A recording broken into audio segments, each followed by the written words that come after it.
자, 포트폴리오 거기 상관계수 한번 보겠습니다. 자, 319페이지가 되겠습니다. 요즘 또 용어가 자주 또 시험 지문에 나오는 용어죠. 자, 이 포트폴리오를 구성하는 두 자산입니다. 자, 포트폴리오를 구성하는 두 자산 간에, 그럼 예를 들어서 뭐 여러분 두 자산, 뭐 A 자산, 뭐 B 자산, 두 자산 간의 수익률의 움직임,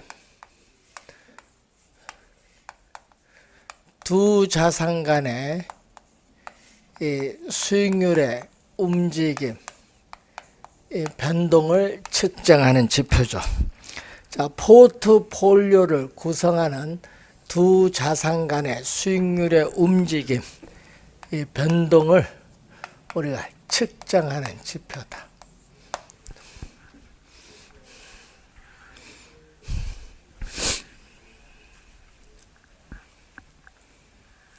자, 그러면은 수익률의 변동 움직임인데, 이때 상관계수의 값은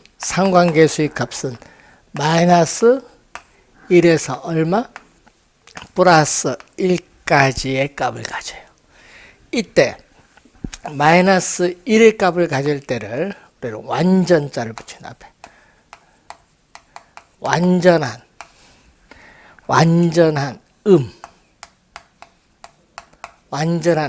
마이너스니까 완전한 음의 상관관계라고 하는데, 완전한 음의 상관관계, 즉 상관계수의 값이 마이너스 1일 때는 포트폴리오를 구성하는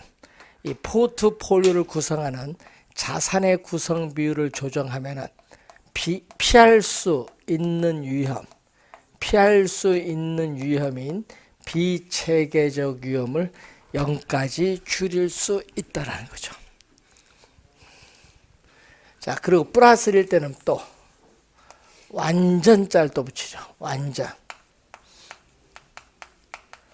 자, 완전한 양의 상관관계 플러스, 자, 완전한 우리가 양의 상관관계를 나타내는데, 여기서는 포트폴리오를 구성하여도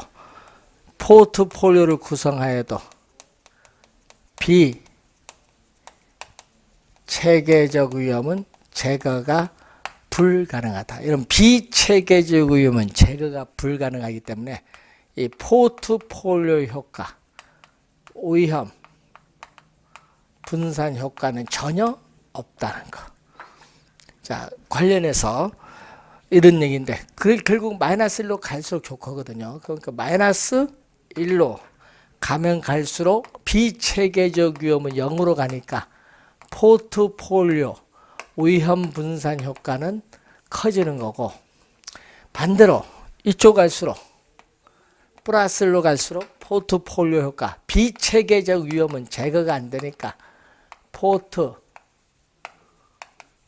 효과는 작다는 것을 이것을 보면서 이해를 해야 됩니다. 그래서 이 상관계수의 값이 마이너스라는 것은 포트폴리오를 구성하는 두 자산 간의 수익률의 움직임이 반대로 변동해요.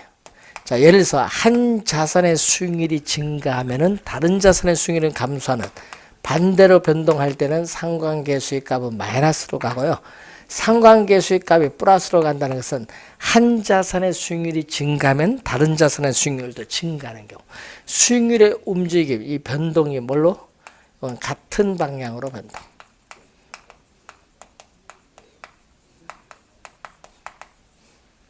자, 수익률의 움직임, 이 수익률의 움직임이 반대로 변동을 하면은 마이너스, 수익률의 움직임이 같은 방향으로 변동하면 상관계수의 값은 플러스입니다.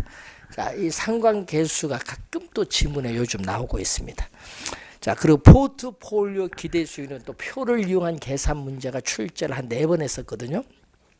자, 밑에서 5번째 보시면은 포트폴리오 기대 수익률은 포트폴리오를 구성하고 있는 각 개별 자산의 기대 수익률과 개별 자산의 뭐죠? 상대적 투자 비중에 의해서 결정되지 총 투자 금액과는 아무런 관계가 없다 얘기죠.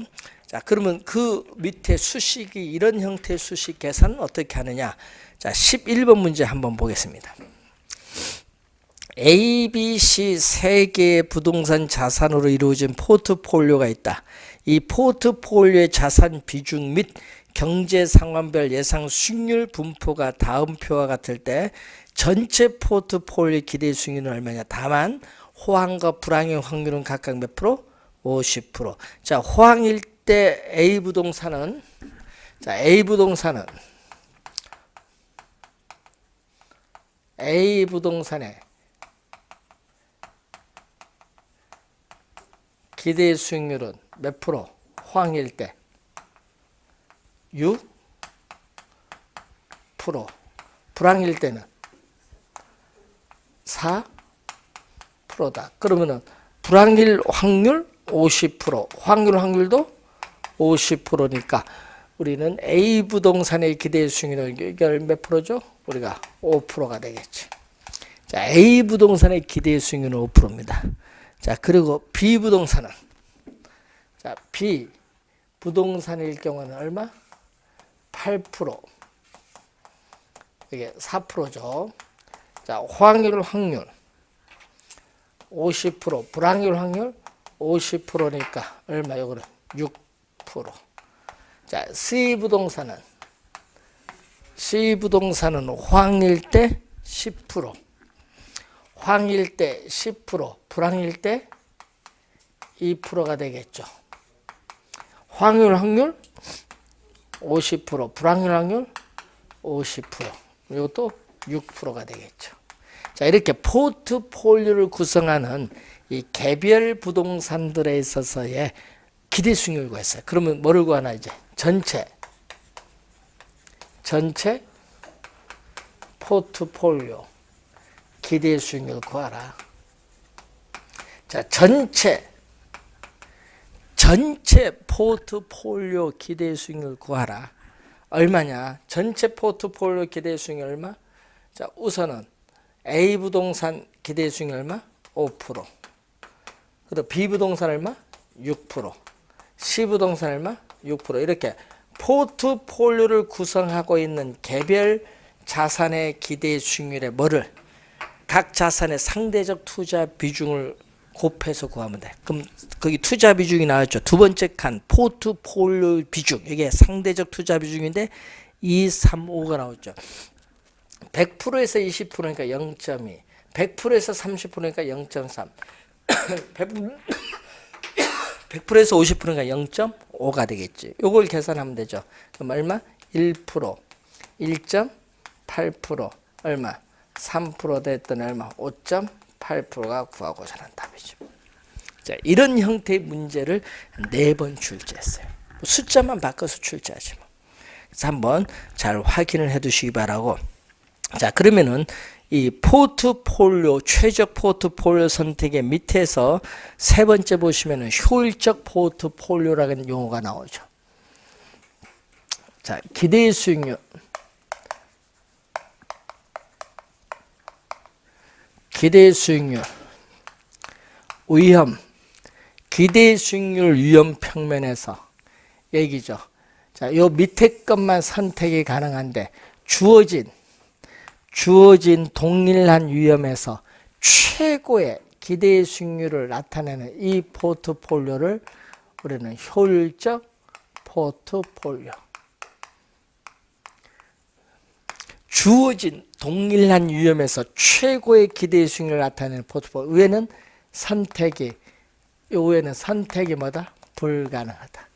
자, 이때 이 효율적 포트폴리오를 이렇게 연결한 이 곡선을 효율적 프론티어.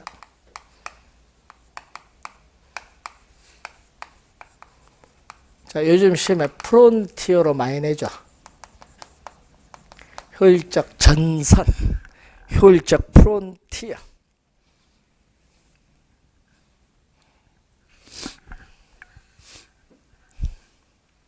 자, 효율적 프론티어는 우상향하죠. 오른쪽 위로 올라가는데 우상향하는 이유가 뭐냐 이거지. 우상향하는 이유는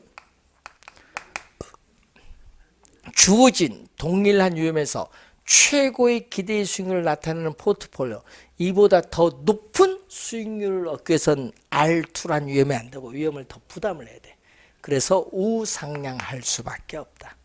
자, 그리고 투자자의 위험에 대한 태도를 나타내는 무차별 곡선, 이게 바로 뭐죠? 투자자의 위험에 대한 태도를 나타내는 무차별 곡선인데, 이렇게 위험축에 대해서 볼록하면 위험 회피적인 무차별 곡선이죠. 자, 그러면은 이 무차별 곡선은 투자자에게 똑같은 효용을 가져다주는 위험과 기대의 수익률의 조합을 연결한 곡선인데, 문제는 요거 보면요, 이 점, 여기에 D점이든 E점, E점이든 E점, F점이든 다 효율적 프론티어 상에 있으니까 DEF는 다 효율적 포트폴리오예요. 그렇지만은 투자자는 DF는 선택하지 않고 E를 선택해. 왜냐하면은 여기 보면은 R1이란 위험에서 요 점보다 수익률이 여기에 더 높거든요. 그래서 무차별 곡선이 밑에 거보다 위로 갈수록 수익률은 더 높기 때문에 어떻게 돼요? D나 E를 선택하지 않고 뭘 선택한다? E를 선택을 하는 거예요.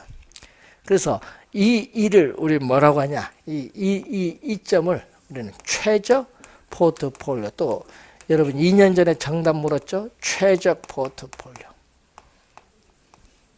최적 포트폴리오는 투자자의 위험에 대한 태도를 나타내는 무차별 곡선과 효율적 프론티어가 뭐 하는 점?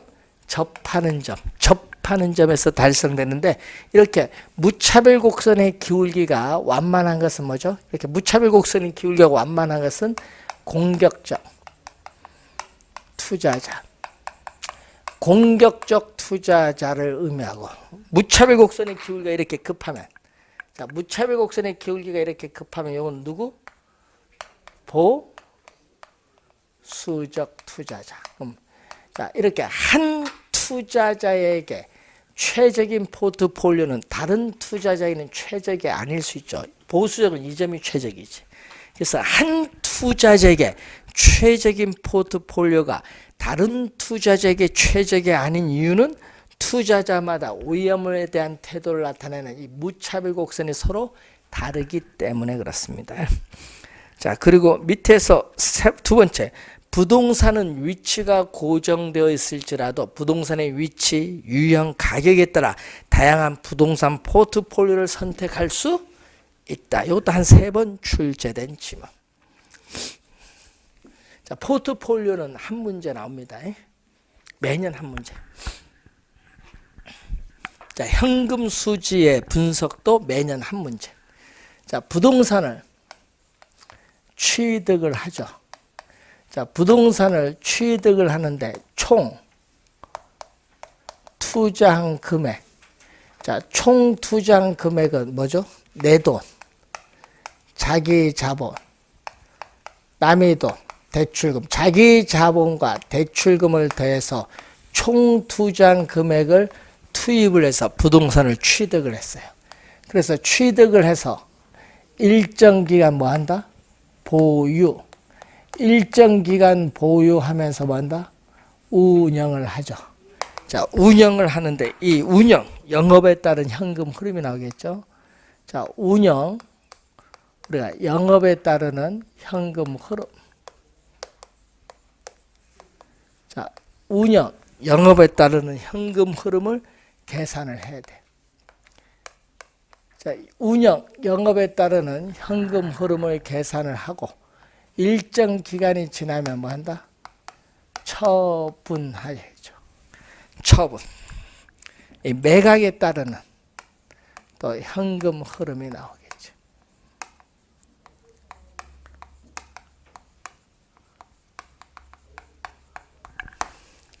자, 그러면은 이 보유가 매년 나오는데 이 단위당 예상되는 임대료가 얼마냐 이거죠. 단위.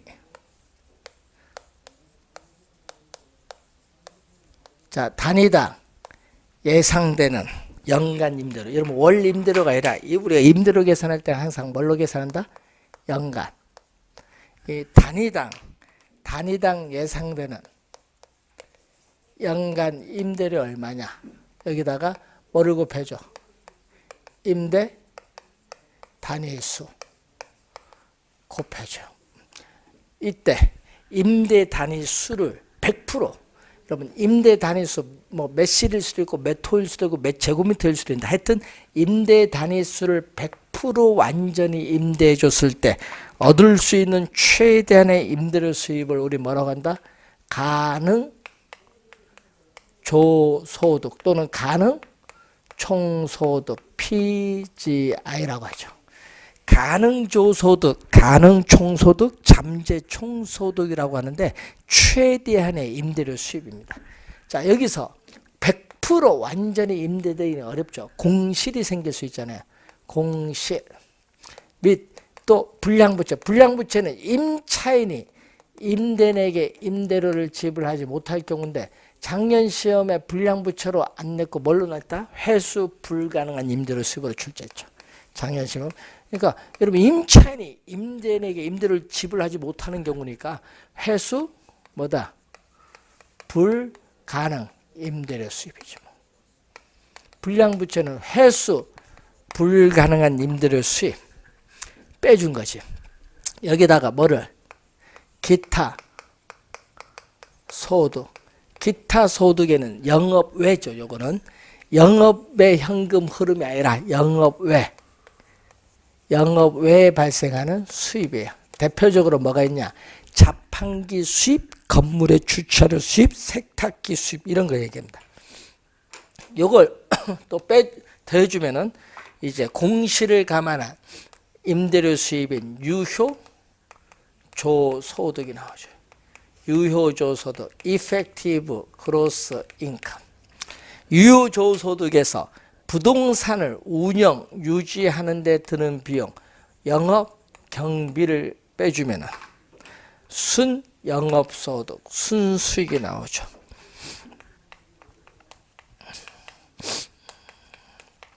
순영업소득,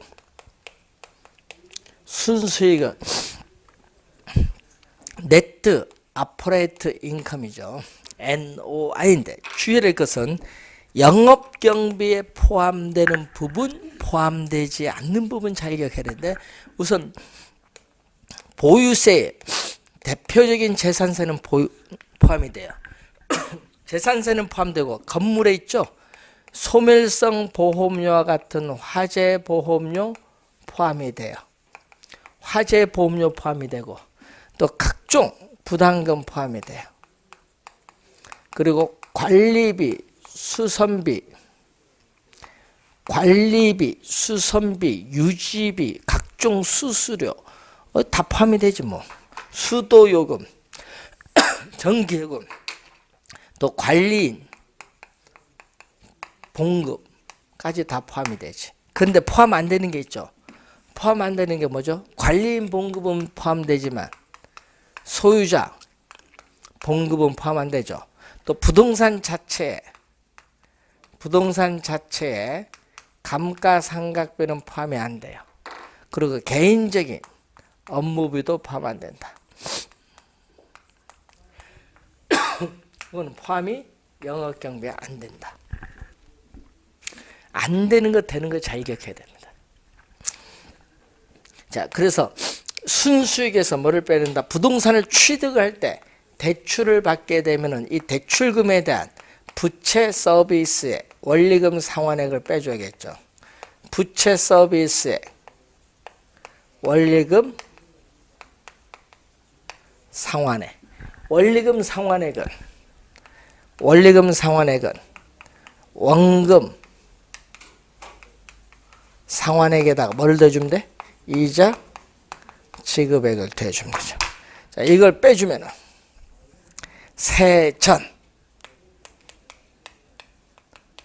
세전, 현금 수지, 세전, 현금 흐름이라고 하죠. 세전, 현금 흐름이 되겠죠. 세전이니까 세금을 납부해야 돼. 부동산 영업에 따르는 뭐를? 소득세를 납부하겠죠. 소득세를 납부하면은 세후가 나오죠. 세후. 세후 현금 수지 또는 세후 현금 흐름. 세후 현금 흐름 ATCF가 되죠. 세후 현금 흐름이 이렇게 나오는 거죠. 자, 그러면은 요걸 꼭 기억하고 다녀야 돼. 매년 출제. 자, 그리고 매년 출제를 하는데 소득세를 구해야 되거든요. 소득세. 자, 여러분 소득세는 여기 영업경비에 포함되지 않죠. 재산세가 포함되지. 그 주의를 해두시면서 소득세는 두 가지가 있어요. 자, 소득세는 순영업소득에서부터 구하거든요. 자, 여러분 순영업소득에서 자 20년 지났어서 여러분 가구, 부엌용 가구를 교체하고자 할 때 그 교체 비용을 매년 일정한 금액을 적립을 해요. 그걸 대체 충당금이라고 해요. 대체 충당금. 그러면 대체 충당금을 플러스는 세금 공제의 대상이 되지 않습니다. 그럼 세금 공제의 대상이 되는 거 두 가지가 있어요. 우선은 여기 부채 서비스액 원리금 상환액 중에서 이자 지급액은 어떻게 돼요? 자기 자본과는 관련 없기 때문에 이건 세공제가 돼. 이자 지급액. 여러분 이자 지급액은 뭐가 된다? 세공제가 되고 또 뭐 부동산 감가 상각비 상각액도 공제가 돼. 그래서 요 두 가지는 세공제가 되는 거죠. 그러면 과세 소득이 나오죠. 이 과세 소득에 세율을 곱해주면은 영업 소득세가 나온다. 우리 지금까지는 이걸 계속 출제했거든요. 그런데 또 하나 있거든요. 문제는 순 영업 소득은 또 이제 순 영업 소득으로 출발하는 것이 아니라 세전. 이번은 여기서 출발하는 것이 아니라 세전에서 전 현금 수지일 때 또 대체 충당금은 세금 공제의 대상이 되지 않는데 여기서 주의해야 할 것은 뭐다? 여기서 출발하거든요. 그럼 우선 요 위에 원금 이자는 이미 상환해버렸어요.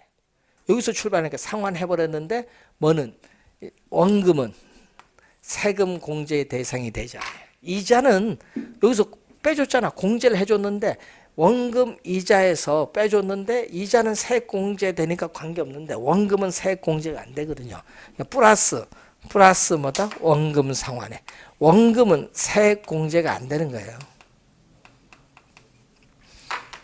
앞에 세전 앞에 여기서 두 개 다 공제가 되는데 마이너스 없어지는데 원금은 세액 공제가 안 되는 거다. 이자만 세액 공제되지. 그래서 플러스 여기다가 또 뭐죠? 마이너스 뭐 감가 상각액 감가 상각액 해주면 또 과세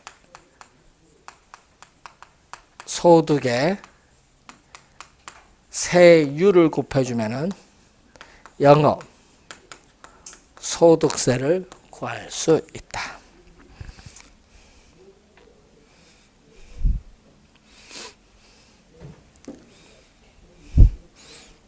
시험 문제 원래 여기서 출제하거든요. 그래서 꼭 기억해야 돼. 한 문제 여기서 우선 출제를 반드시 하는 부분. 전 세계 공통적 이 두 수식은 전 세계 공통적으로 나타난 수식이기 때문에 중요합니다. 자, 처분 시에는 처분한다고 예상됐죠. 처분한다고 예상했을 경우에 매도 가격. 자, 처분한다고 예상했을 경우에 매도 가격에서 뭐를 뺀다? 매도 경비, 뭐 중개 보수, 법적 수속에 따르는 여러 가지 비용을 빼주죠. 빼주면은 순 매도에. 자, 중도에 처분하면은 못 갚은 돈 다 갚아야지. 대출금 중에 못 갚은 돈 다 갚아야죠. 그걸 미상환저당잔금. 미상환저당잔금은 뭐죠? 미상환저당잔금은 미상환되는 원금이거든요. 잔금 비율은 대출금의 뭐가다? 미상환된 원금을 배우셨잖아요. 자, 여기서 이제 생각을 하면 돼요. 그러면 미상환된 원금 얼마? 미상환된 원금은 얼마? 대출금에 뭐를 곱해준 것 같다? 잔금 비율을 곱해주면 되죠.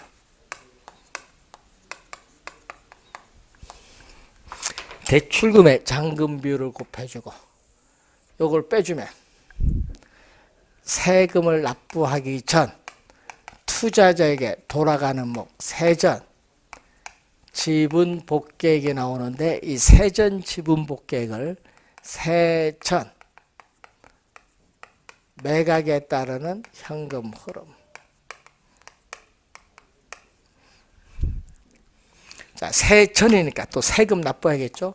자, 부동산 가격 상승에 따른 이득을 자본 이득이죠. 부동산 가격 상승에 따른 이득을 자본 이득인데 자본 이득에 대한 세금을 납부하죠. 자본 이득세를 우리 뭐라고 하냐면 양도 소득세인데 양도 소득세를 납부하면은 뭐가 나오냐? 세후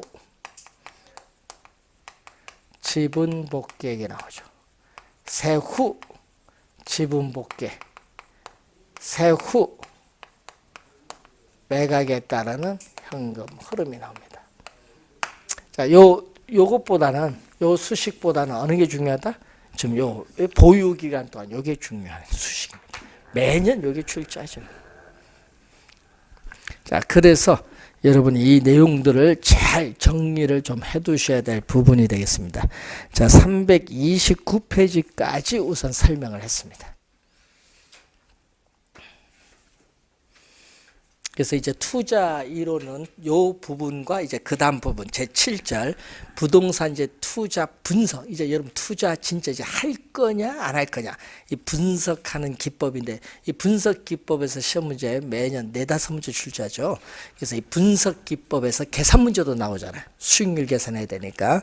그래서 여러분이 분석 기법의 어떤 내용을 우리 고려를 해야 되는지 그 내용은 우리가 다음 주에 강의를 진행하도록 이렇게 하겠습니다.